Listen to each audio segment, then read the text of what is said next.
This will be the first statement of its kind in my dozen years as Norfolk District Attorney.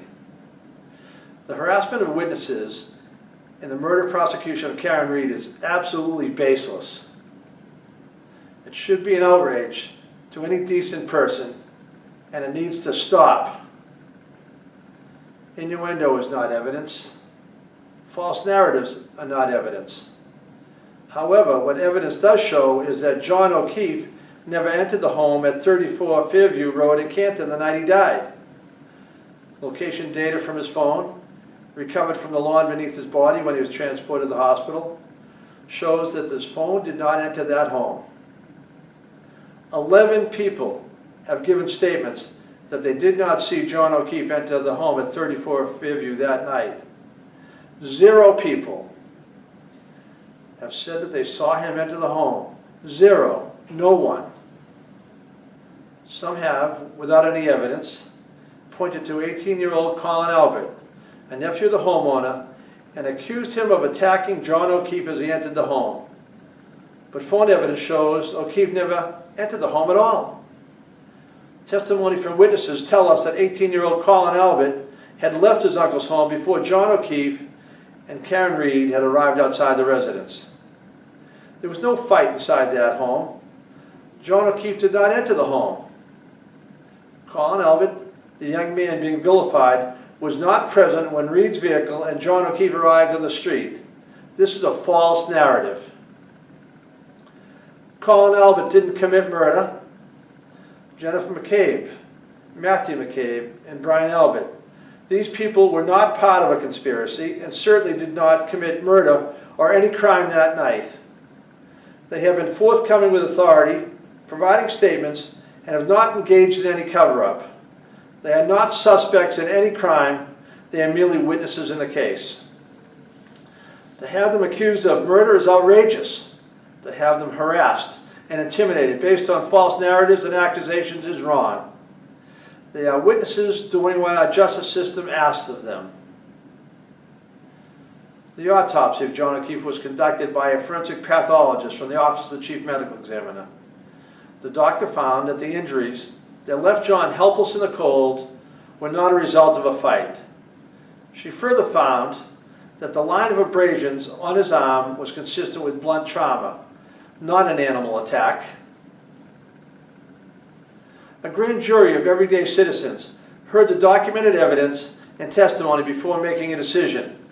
The subject of that murder indictment enjoys the constitutional presumption of innocence. Why should the witnesses who have committed no crime be afforded less by members of the community? They should not be harassed for telling the government what they heard or saw. I'm asking the Canton community and everyone who feels invested in this case to hear all the actual evidence at trial before assigning guilt to people who have done nothing wrong.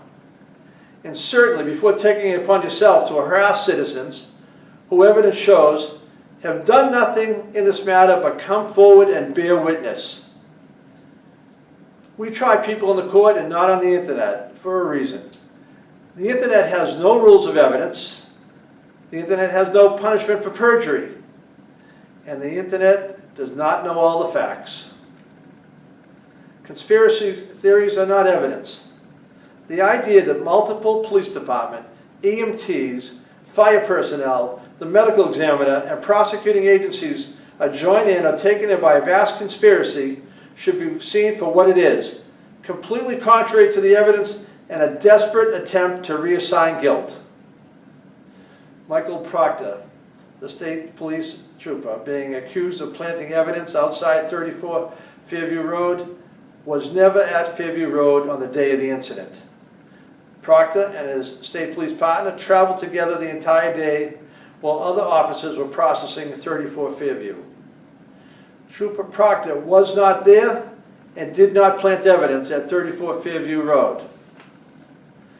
In addition to having no opportunity to plant the evidence, as has been suggested, Proctor would have no motive to do so. Trooper Proctor had no close personal relationship with any of the parties involved in the investigation and had no conflict. And he had no reason to step out of this investigation. Every suggestion to the contrary is a lie. This should be seen for what it is and not used as a pretext to attack and harass others.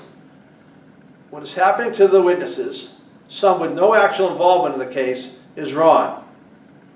It is contrary to the American values of fairness and the constitutional value of a fair trial. It needs to stop now. I am releasing this recorded statement rather than holding a news conference because my remarks need to be so narrowly tailored to the issue at hand while the prosecution is pending in Superior Court. But the message is the same. What is happening to these innocent people, these witnesses, is wrong and it needs to stop.